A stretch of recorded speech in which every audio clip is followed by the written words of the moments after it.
Salut les amoureux du ballon rond, on commence cette revue de presse en Angleterre avec la suite de la 31e journée de Premier League et Liverpool a frappé un grand coup dans la course au titre avec une superbe victoire 3-1 face à Sheffield United.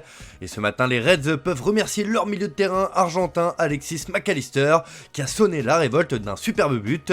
Alors forcément, il est mis à l'honneur par les journaux du pays à l'image du Daily Mail qui se régale et titre Super Mac. La star de Klopp frappe un grand coup pour envoyer les Reds au sommet, écrit le quotidien.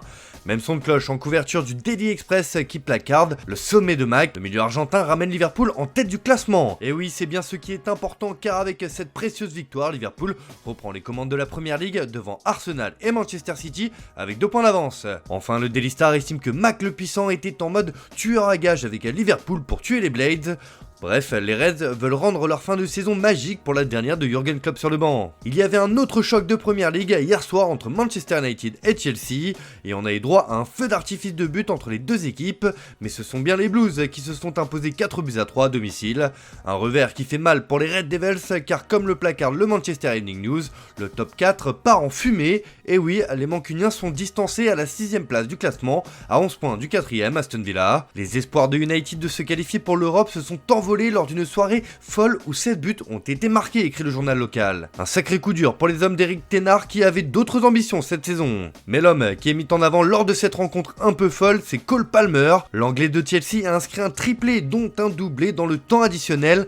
Une sacrée performance que met en avant The Sun sur sa une en titrant que Cole est l'homme de la dernière minute.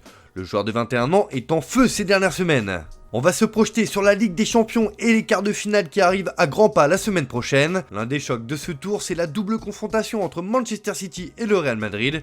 Et un homme fait trembler les merengues ces derniers jours, c'est Phil Foden. L'anglais a inscrit un triplé retentissant mercredi et est en grande forme ces derniers temps. Cela ne passe pas inaperçu dans la capitale espagnole. Dans ses pages intérieures, le journal AS placarde que Foden fait peur. L'attaquant mancunien a des arguments à faire valoir pour le média. Le triplé du milieu de terrain de City le confirme comme un danger pour Madrid, aussi pertinent que Haaland ou De Bruyne. Il accumule 21 buts et 9 passes décisives cette saison. C'est clairement l'homme en forme du moment à City et le Real l'a bien compris. D'ailleurs, Carlo Ancelotti va devoir se creuser la tête pour aligner une défense centrale compétitive. As explique encore que l'Italien a des doutes et que ça se joue à 50% entre Tchouaméni et Nacho. Ancelotti hésite entre le français et l'espagnol pour tenter d'arrêter Haaland et les stars de City. Bref, cela promet un sacré spectacle. On reste d'ailleurs de l'autre côté des Pyrénées, mais direction Barcelone, où le club catalan fait des pieds et des mains pour convaincre Xavi de rester l'entraîneur la saison prochaine. On le sait, l'ancien milieu de terrain a annoncé son départ en fin de saison, mais la direction, Joan Laporta en tête, tente d'inverser la situation. C'est ce qu'indique le journal Sport ce matin. Le Barça s'engage totalement pour Xavi. Laporta tente de convaincre l'entraîneur de continuer. Il est une personne clé pour le projet sportif, a-t-il déclaré. Les deux hommes vont s'entretenir après le Classico face au Real Madrid pour se mettre d'accord sur la feuille de route pour l'avenir. Il existe donc un espoir de voir Xavi sur le banc la saison prochaine. Sur le terrain, en tout cas, l'avenir semble radieux avec le phénomène Lamine Yamal qui a livré une longue interview au Mundo Deportivo. L'ailier espagnol a d'ailleurs prévenu le PSG pour le choc de la semaine prochaine en Ligue des Champions. Comment battre le PSG? Jouer comme nous jouons, avec notre jeu et nous les dominerons.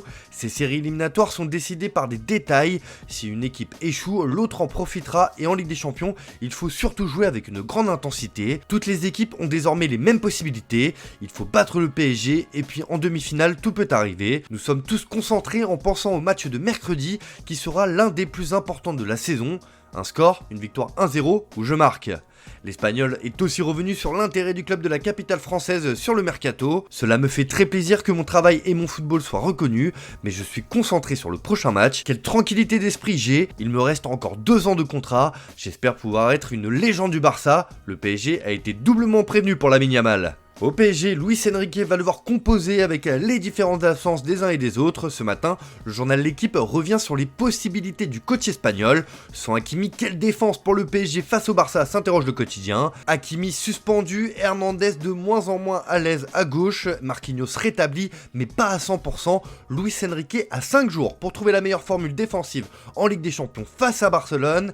Et l'Espagnol n'est pas fan de Nordi Mukiele pour supplier Hakimi sur le côté droit, c'est donc Warren Zaïre-Emery qui devrait être aligné. Enfin, en défense centrale, une charnière 100% brésilienne pourrait être alignée avec Marquinhos et Lucas Beraldo. À ce niveau de la compétition, Luis Enrique sait que l'expérience de son capitaine est un atout dont il serait dangereux de se priver, explique le quotidien sportif.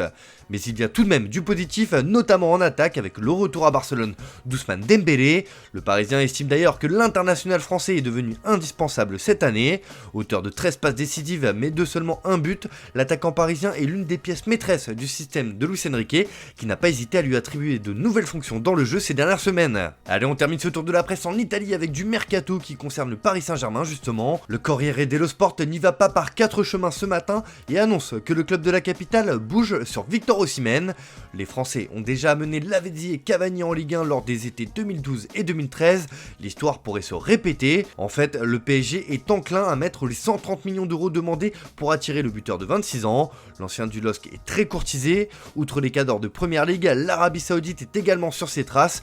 Bien qu'un départ pour le golf paraît surprenant pour un joueur déterminé à l'idée de remporter des titres sur le vieux continent. Conscient de cette féroce concurrence, Paris pourrait s'aligner et lâcher un sacré chèque cet été. Reste à savoir ce que le buteur nigérian souhaitera pour son avenir, lui qui est sous contrat jusqu'en 2026 avec le club du Vésuve. Affaire à suivre. Voilà, c'est tout pour ce matin, bonne journée à tous, merci de votre fidélité, on se retrouve en fin d'après-midi pour le traditionnel JT Foot Mercato.